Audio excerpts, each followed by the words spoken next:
Football. Okay, allow me to just pause it right there. Now, this isn't how I wanted to present my documentary, but nonetheless, here it is. Hello, I'm Henry Alwell, and welcome to the first project by Huge Projects and Media titled Blacked Out.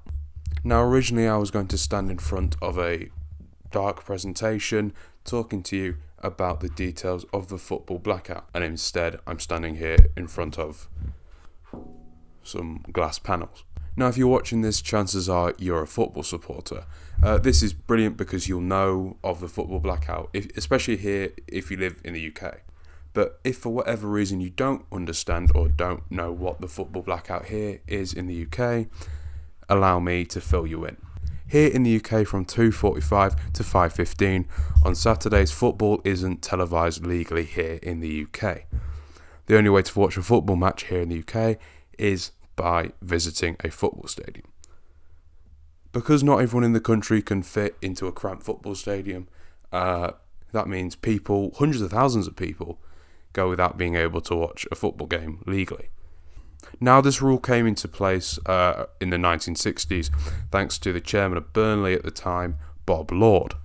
Bob believed that preventing people from watching football on the TV was a good thing, and it would increase attendances at stadiums.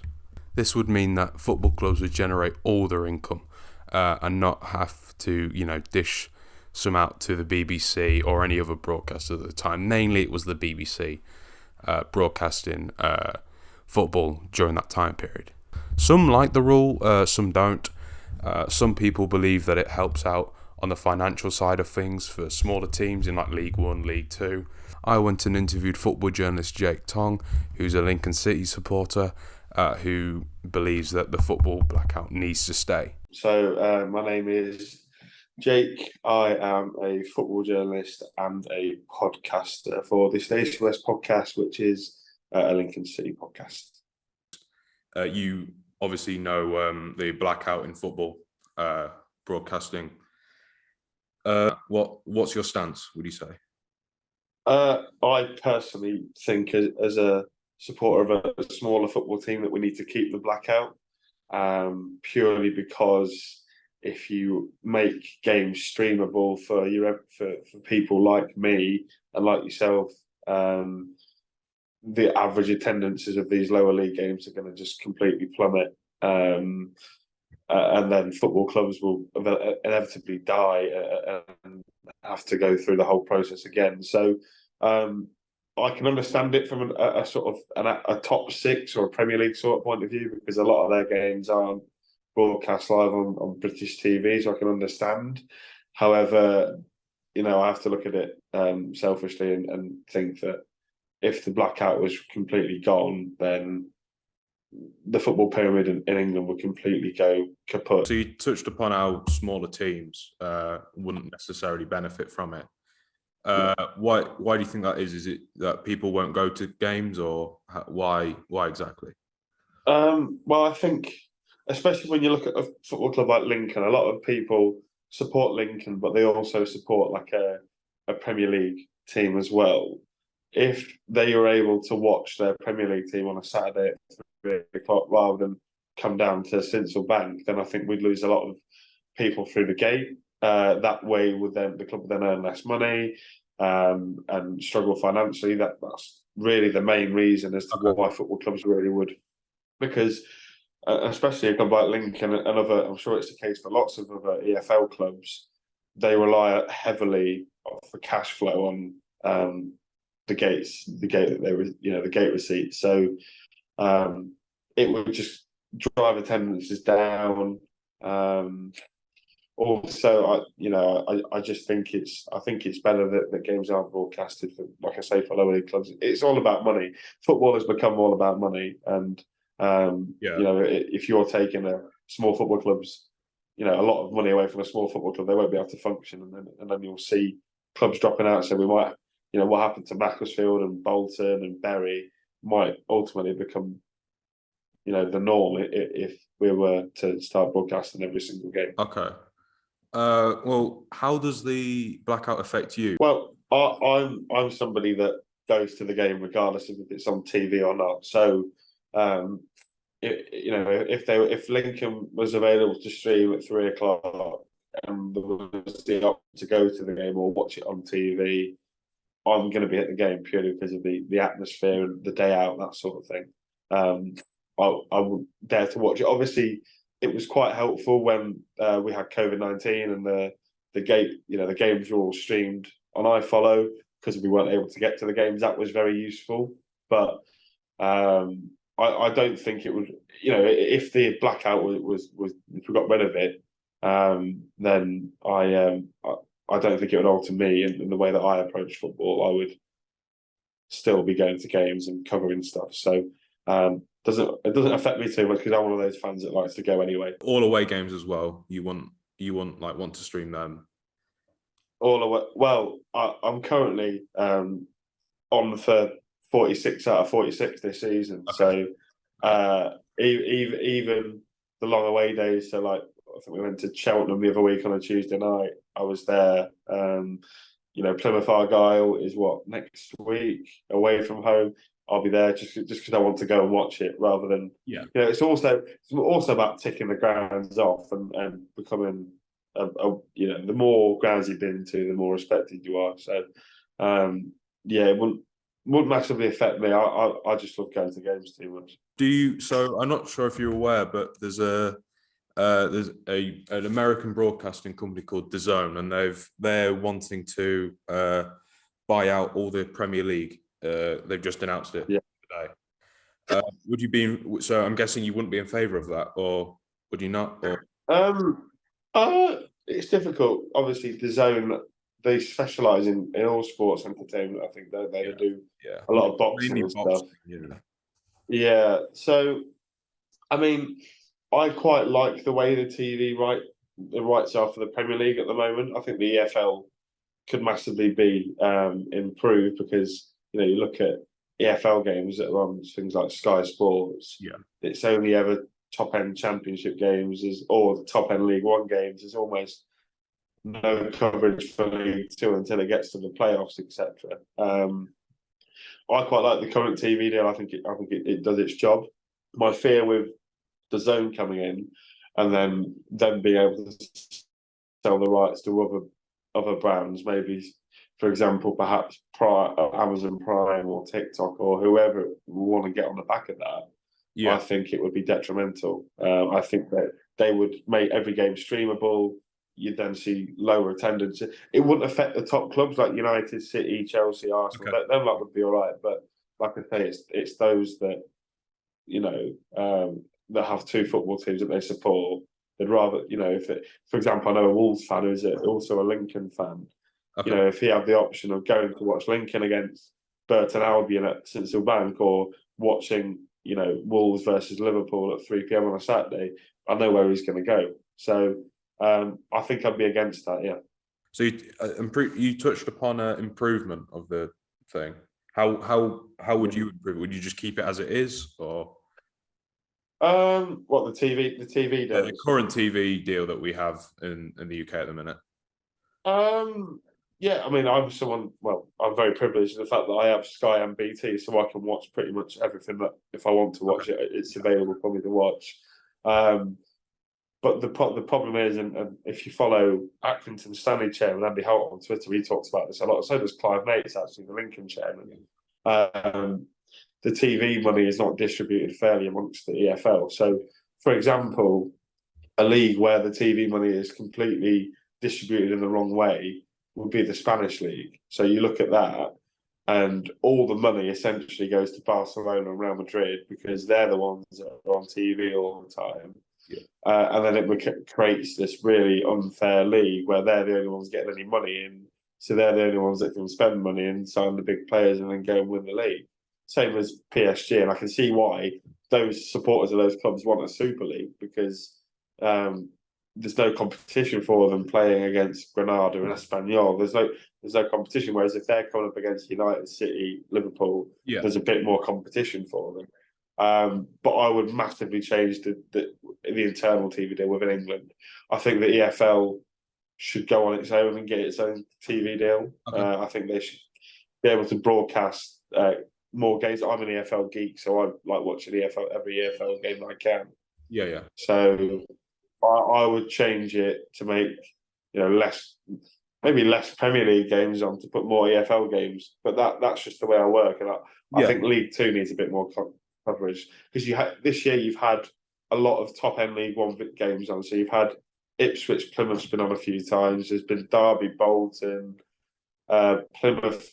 I'm pretty sure Derby, Plymouth was on Sky as well. So I think they need to make it. I understand it's more important for the viewer to watch a game that means something, but just to incorporate the other teams, so then they can get a bit of money, and then the league becomes stronger. If you're giving money fairly to all the teams, the league becomes a lot more competitive. So at the moment, the league, all the TV money is going to the teams that are on TV. So that means that the top six, like Plymouth and Derby and Ipswich and Wednesday and all them lot, can pull away from the rest of the league, and it doesn't really make it fair for the other 20 odd teams. So I would reform it quite a lot, and that's putting it quite bluntly. So ultimately, you are in favour of the blackout? Yes, massively so. And a big thank you for Jake for taking part in the interview. And some don't like the rule at all, calling it old and archaic. I spoke to Rob Blanchette, who's a football journalist and a Manchester United fan, and he shares that sentiment. I'm Rob Blanchette. I'm a football journalist and podcaster. I work primarily for Bleacher Report and 90 Minutes Football globally, and cover the Premier League and Manchester United, and I go to all Manchester United football matches. What's your stance on the football blackout? I'm sure you obviously know what it is. What would you say is your viewpoint on that? I think it's a very old, out-of-date, archaic view of what football is and what football fans want. So, yeah, in the 1980s, the blackout was essential because it kept people going to football matches, and you might have only had one match a week on a Sunday at 3 p.m. to 1 p.m. sometimes. So they had the blackout then, but now the blackout doesn't really mean anything because you have streaming services around the world where every game is available, except in the UK. And that kind of stops UK fans and British football fans seeing every football match. So I think it's out of date now. And certainly for my industry, it's 24-hour day job. Like, we don't stop, and it doesn't just begin at weekends, it end at weekends. It's 7 days a week.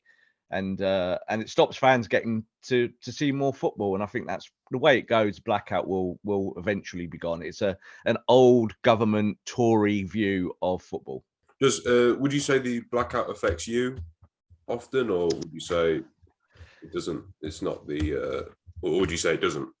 No, not now, because as I said, we're global. So, our audience that watches my shows and those things, that, they're not all just from the UK. So the blackout really only affects that, the UK market, whereas our market is also in America and Asia. And, I've got a load of people that follow me in India and China and those places, Australia. So we've got a really wide global base. So it only really affects the UK side of it. But what you get then is illegal streaming services. So people will go to watch it on their phone through an illegal streaming service based in the Middle East or something like that. So it doesn't affect us, but really it's out of date, and it's not fit for purpose anymore as it was, say, in the 1980s. Yeah. So you wouldn't. So I don't know if you've seen, but DAZN were looking to acquire the rights. So you wouldn't be, you're not opposed to that. You'd like that, actually. It depends what it means. Like, there's a lot of things with football. Some are political and some is about sport. So I always lean towards the sport, yeah. But I understand the politics of it as well. So I've got no issue with more football being on television. Like, let's compare it, say, to other models. Like, I work in other sports. So look at, say, the NBA. Yeah. So the NBA, you could, in theory, watch every NBA game streaming via the NBA app. Yeah, if you pay for it. And there's it's a different sport to football. So people don't travel around the country to go and watch NBA games. So I understand that. But I also think in our terms here in the UK, people don't always do that either. You go locally to your local club. You might go to see one team. I'm not going to go and watch another club down the road if I'm not interested, if that makes sense. Yeah. So I think if fans have got more access, and it's legal access, I think that is a better thing, because then it means that they can stream in the correct way, rather than having these other laws that constantly say you're breaking the law, because they can prosecute you. They can prosecute football fans for watching a game at 3:00 because of the blackout rule. So no, I wouldn't be against it, and I think that's the way it's gone anyway. Like, football's moved ahead of the law, so the law itself needs to change. Okay. So how would you improve overall the TV deal here in England, because it is quite heavily to the Premier League at the minute? So 50% of the Premier League games get shown on TV. But when you look at the Championship, the League One, League Two, it's basically nothing. Yeah. So does that need to improve currently, or are you okay with what it is? I think it's supply and demand. So, like, as you go down the pyramid and you look at teams in the Championship and below, there is going to be less interest in that product. Yeah. We call it product because it's work, it's a thing. It's something there that sells and someone buys it. So the product itself is less desirable. But I think the way I would do it, and this is, I've spoken about this loads in the past, is that I think the football pyramid at the top, so the Premier League teams, need to be more, let's just say, fair in the way that they share the money that goes down the tree. And I think that Premier League takes obviously all of the wealth, and they do redistribute some of it down the pyramid, but probably not enough. And they should actually, the top 20 teams in the league should support the other 70 teams around the country with more windfalls. And that's how it used to be. That was the idea at the start, and it has slowly but surely gone the other way. But I think that's the best way to do it, to protect the whole pyramid. Okay. So ultimately, you are not in favour of the blackout, and that is something. Not really. No, I think the blackout's old school. I think it's I used to be in favour of it years ago. It made total sense to protect teams, but I've just come back from Old Trafford yesterday. It doesn't stop Man United filling its stadium out if people are watching it the other side of the world. Does it? It's a different way of looking at it, and it also won't stop people who live in England or Manchester going to games still. It doesn't stop me going because I live 100 miles from Old Trafford or something like that. So it's an old way of looking at football. And if there wasn't any other way of watching football, like through streaming services, then maybe it would be more relevant. But it makes it irrelevant when you can just flick it on your phone and watch it with, Mexican commentary or something like that. But you'll still watch the game, won't you? You won't stop you watching the game. No, it doesn't stop me. No, everyone does it, and it's like, it's the open secret that people stream and break the law. Like, everyone does it. There's nothing weird about it. But then you have to have laws that reflect those things to be able to make sure that the money goes into the Premier League and then down below. Do you know what I mean? Because that's what the problem is, that money's going to streaming services in the Middle East and places like that where the companies are based, and it's illegal streaming, so they still put advertising on all of that and sell it. And really, we need to just be a little bit more savvy than that, I think, in the UK. You don't get it in any other country, Henry. It doesn't happen in any other country with any other sport. So that blackout has to go eventually. There's no other way about it. It can't survive in a modern marketplace, not in football. And I'd like to say thank you to Rob for the interview. Now, where do I stand in this debate? Well, I'm not a fan of the blackout, in all honesty. I think in this modern age of streaming everything, films, TV shows, other sports leagues from across the world are just available in a few taps and your credit card information, but the Premier League here isn't. And I do think it's wrong that we're limiting what people can and cannot watch. Now, because of these imposed limitations, people are turning to illegal avenues of watching their favourite football team. It's no secret, illegal websites exist. They're popping up all the time, being taken down all the time. They do exist, and they serve millions of people. Piracy is a crime. Let's not understate that. You can and potentially will, get prosecuted for doing, for taking part and involving yourself in the world of piracy. That you can get put behind bars for pirating content. So I advocate that you don't do that. The UK government stated themselves that in 2022, over 3.9 million people here in the UK pirated sports content. And I happen to believe that the blackout played a massive role in this.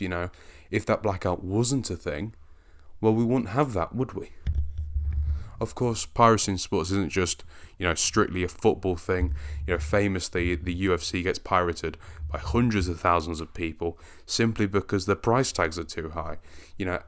Not everyone is willing to put $80 down for a pay-per-view to watch their favourite fighters fight. Now, in my opinion, instead of creating, millions of criminals here in the UK, why doesn't the FA just relinquish the blackout? They have the power to. Millions of people would then, not feel the risk of being caught watching illegal content, potential prison time, and, getting spyware, malware, you name it, onto their devices when they don't want that, obviously. Now, the blackout here in the UK does support smaller teams here. I support Lincoln City, and they do benefit from it. Instead of people watching the games from a pub or the comfort of their own home, they do have to go to the stadium, meaning the football club makes all the money from them being a fan. Jake mentioned how people who might support two different teams probably wouldn't go to a Lincoln game if they can, sit at home or watch sit at home and watch, a bigger team that they may support. Now, in my opinion, I genuinely don't believe there's that many people here in the UK that do support two teams, especially not two English teams. But of course, there will be those people that do support two football teams that may not go to the game. But I don't think that's that big of a number where it would affect sales too much. Watching a game from home and watching a game from a stadium is two very different things. Some prefer one option to the other, and I can't see that being that much of a bad thing. Yes, some people might not come to the game, show up at the ground, which is true, that might affect the club. But I think a lot more people would watch a game, if it was available to be streamed online, on a streaming service, if that was set up. If a streaming service was set up and, an equal and fair share of money was, distributed amongst the teams, then that would make up for people, not showing up to games because of it.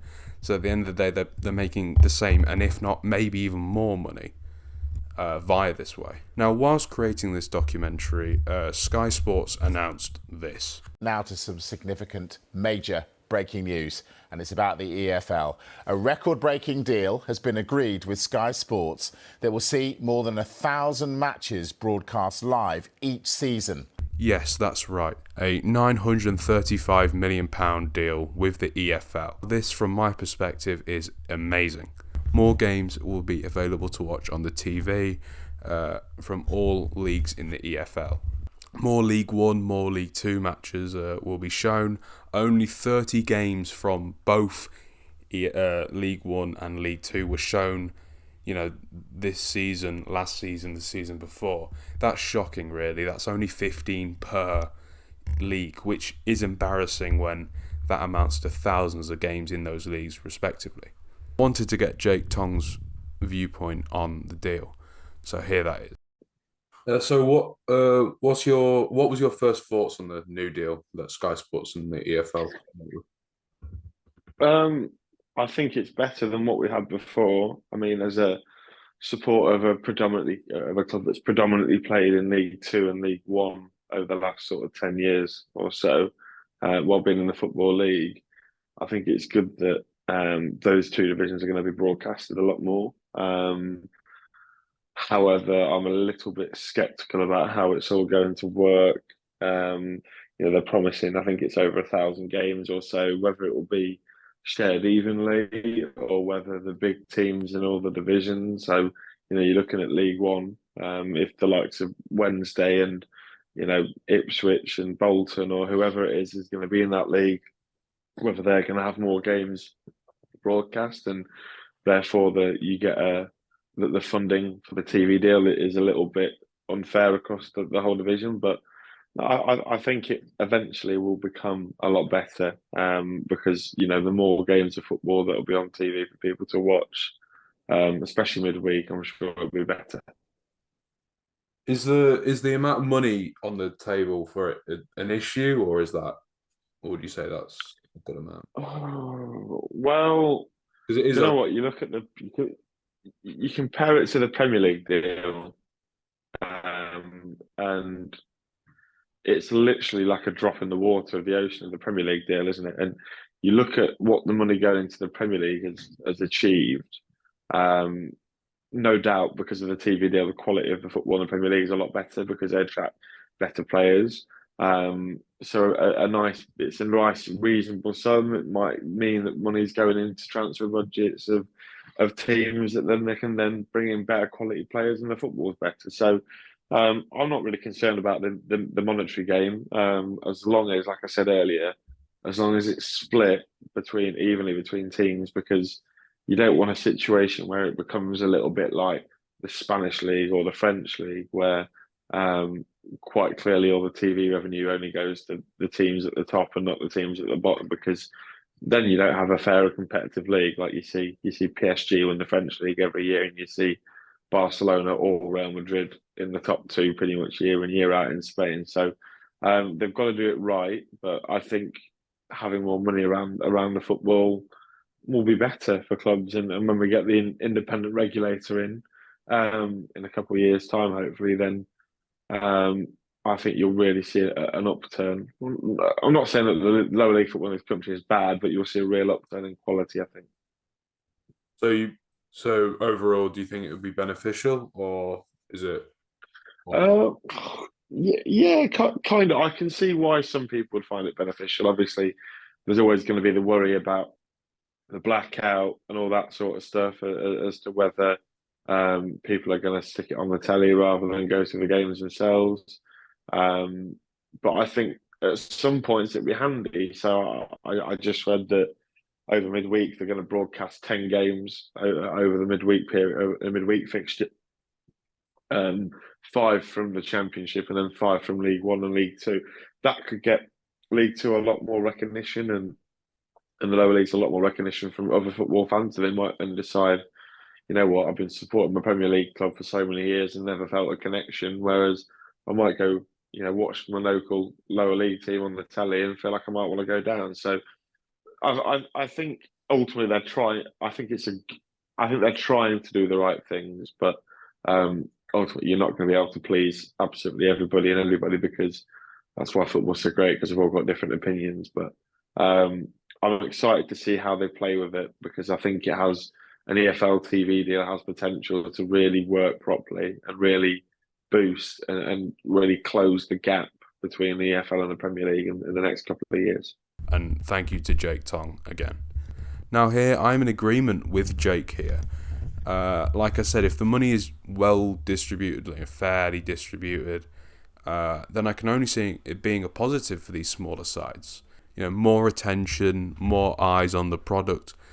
It can only be a good thing. That can translate into sales. That can translate into tickets being bought from people who now want to go to a game and experience the lower league side of football and not just watch it from the TV at home. Now, why am I talking about this deal? In theory, it's got nothing to do with a blackout. Well, if this deal is successful, it may have an effect on the football blackout. If this deal goes well, I genuinely wouldn't be surprised if more football gets unlocked for us British fans.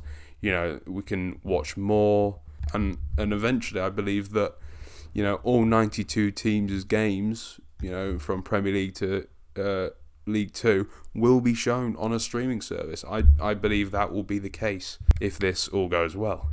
This is a good step in the modern direction. Not an amazing step, but a very good one at that.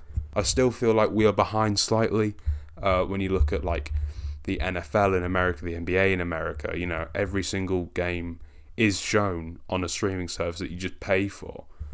Now, this isn't that here in the UK, but it's getting there. It's progression. So yes, overall, in my opinion, we need to get rid of the football blackout. It just doesn't work, in my opinion, anymore. I've been Henry Elwell. Thank you for watching.